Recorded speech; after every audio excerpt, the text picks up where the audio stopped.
లూకాసు వార్త 9వ అధ్యాయము చదువుకుందాం.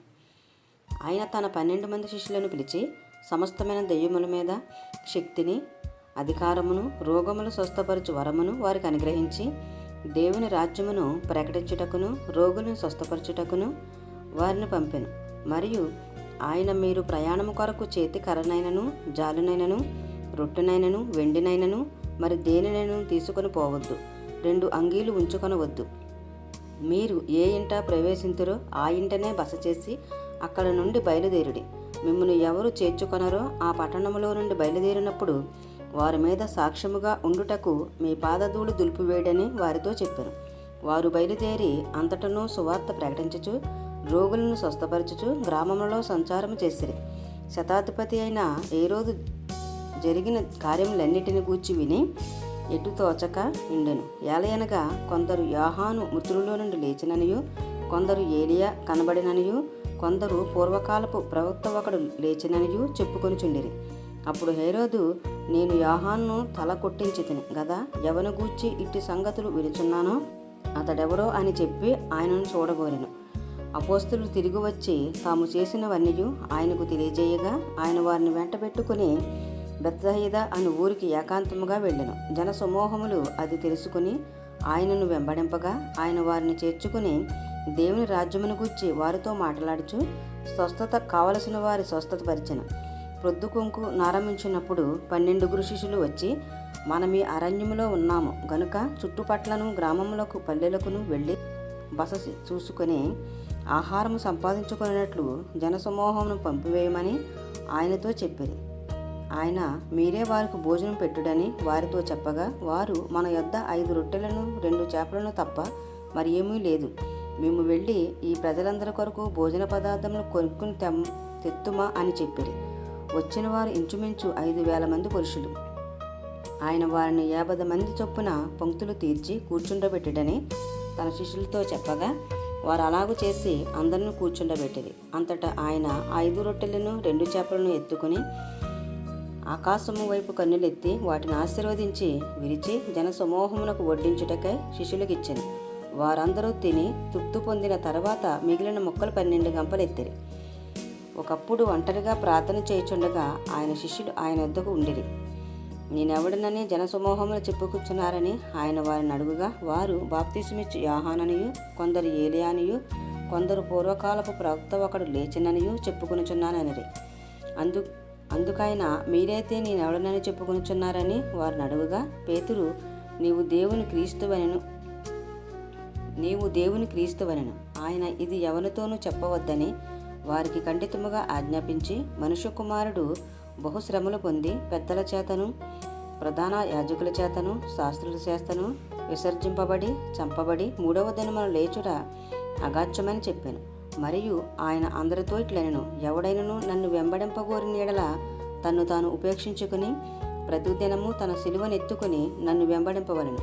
తన ప్రాణము రక్షించుకొనగోరువాడు దానిని పోగొట్టుకును. నా నిమిత్తమై తన ప్రాణమును పోగొట్టుకున్నవాడు దానిని రక్షించుకును. ఒకడు లోకమంతయు సంపాదించి తన్ను తాను పోగొట్టుకుని ఎడల లేక నష్టపరుచుకుని ఎడల వానికి ఏమి ప్రయోజనము? నన్ను గూర్చియు నా మాటలను గూర్చియు సిగ్గుపడేవాడెవడో వాని గూర్చి మనుష్య కుమారుడు తనకును తన తండ్రికిని పరిశుద్ధ దూతలకును కలిగి ఉన్న మహిమతో వచ్చినప్పుడు సిగ్గుపడును.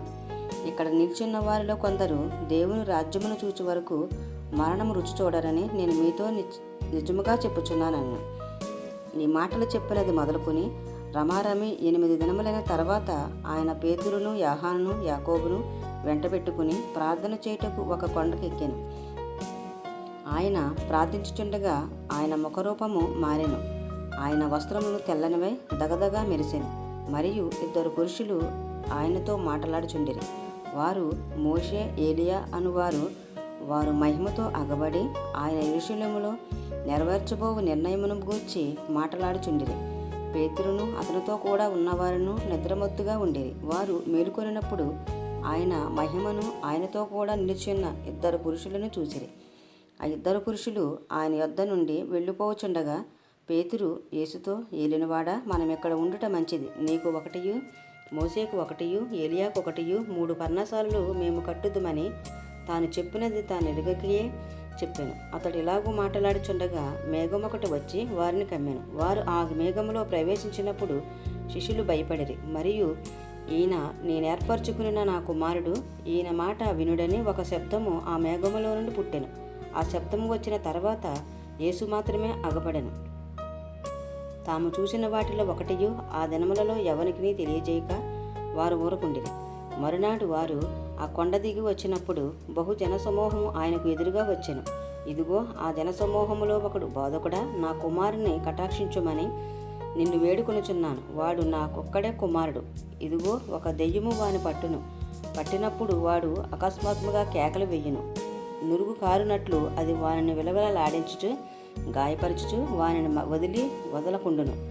దానిని వెళ్ళగొట్టుడని నీ శిష్యులను వేడుకుంటుని, గాని వారి చేత కాలేదని మొరపెట్టుకునేను. అందుకు యేసు, విశ్వాసము లేని మూర్ఖతరము వారులారా, నేనెంతకాలం మీతో కూడా ఉండి మిమ్మును సహింతును? నీ కుమారుని ఇక్కడికి తీసుకుని రమ్మని చెప్పాను.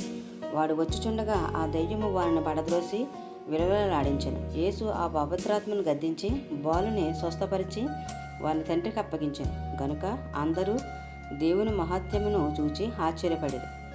ఆయన చేసిన కార్యములన్నిటిని చూచి అందరూ ఆశ్చర్యపడుచుండగా ఆయన, ఈ మాటలు మీ చెవులలో నాటనీయుడి. మనుష్య కుమారుడు మనుషుల చేతికి అప్పగింపబడిపోవచ్చున్నాడని తన శిష్యులతో చెప్పాను. అయితే వారు ఆ మాట గ్రహింపకున్నట్లు అది వారికి మరుగు చేయబడిన గనుక వారు దానిని తెలుసుకొనలేదు. మరియు ఆ మాటను గూర్చి వారు ఆయనను అడగనరిసిరి. తమలో ఎవడు గొప్పవాడో అని వారిలో తర్కం పుట్టగా యేసు వారి హృదయాలోచన ఎరిగి ఒక చిన్న బిడ్డను తీసుకుని తన యొద్ద నిలవబెట్టి, ఈ చిన్న బిడ్డను నా పేరట చేర్చుకునివాడు నన్ను చేర్చుకొనును, నన్ను చేర్చుకునివాడు నన్ను పంపిన వారిని చేర్చుకొనును. మీ అందరిలో ఎవడు అత్యల్పుడై ఉండునో వాడే గొప్పవాడని వారితో చెప్పాను. యాహాను ఏలినవాడా, ఎవడో ఒకడు నీ పేరట దయ్యములను వెళ్ళగొట్టగా మేము చూచితిమి. వాడు మనలను వెంబడించువాడు కాడు గనుక వానిని ఆటంకపరచుతమని చెప్పాను. అందుకు యేసు, మీరు వాని ఆటంకపరచకుడి, మీకు విరోధి కానివాడు మీ పక్షమున ఉన్నవాడే అని అతనితో చెప్పాను. ఆయన పరమునకు చేర్చుకొనబడు దినములు పరిపూర్ణమగుచున్నప్పుడు ఆయన యెరూషలేమునకు వెళ్ళుటకు మనసు సిద్ధపరచుకుని తనకంటే ముందుగా దూతలను పంపాను. వారు వెళ్ళి ఆయనకు బస సిద్ధము చేయవలెనని సమరయుల యొక్క గ్రామములో ప్రవేశించిరి. గాని ఆయన యెరూషలేమునకు వెళ్ళనభిముఖుడైనందున వారు ఆయనను చేర్చుకొనలేదు. శిష్యులైన యాకోబును యోహాను అది చూచి, ప్రభువా, ఆకాశము నుండి అగ్ని దిగి వీరిని నాశనము చేయనట్లు మేము ఆజ్ఞాపించుట నీకిష్టమా అని అడుగుగా ఆయన వారి తట్టు తిరిగి వారిని గద్దించాను. అంతటా వారు మరి యొక్క గ్రామమునకు వెళ్ళిరి. వారు మార్గమున వెళ్ళుచుండగా ఒకడు, నీవెక్కడికి వెళ్ళినను నీ వెంట వచ్చేదనని ఆయనతో చెప్పాను. అందుకు యేసు, నక్కలకు బొరియలను ఆకాశ పక్షులకు నివాసములు కలవు గాని మనుష్య కుమారునికి తలవాల్చుకున్నటకైనను స్థలము లేదని అతనితో చెప్పాను. ఆయన మరి ఒకనితో నా వెంట రమ్మని చెప్పాను. అతడు, నేను వెళ్ళి మొదట నా తండ్రిని పాతిపెట్టి వచ్చుటకు సెలవిమ్మని మనవి చేశాను. అందుకు ఆయన, మృతులు తమ మృతులను పాతిపెట్టుకొనిమ్ము, నీవు వెళ్ళి దేవుని రాజ్యమును ప్రకటించుమని వానితో చెప్పాను. మరియొకడు, ప్రభువా, నీ వెంట వచ్చేదను గాని నా ఇంటనున్న వారి యొద్ద సెలవు తీసుకుని వచ్చుటకు మొదట నాకు సెలవిమ్మని అడుగుగా యేసు నాగట మీద చెయ్యి పెట్టి, వెనుక తట్టు చూచువాడెవడను దేవుని రాజ్యమునకు పాత్రుడు కాడని వానితో చెప్పాను.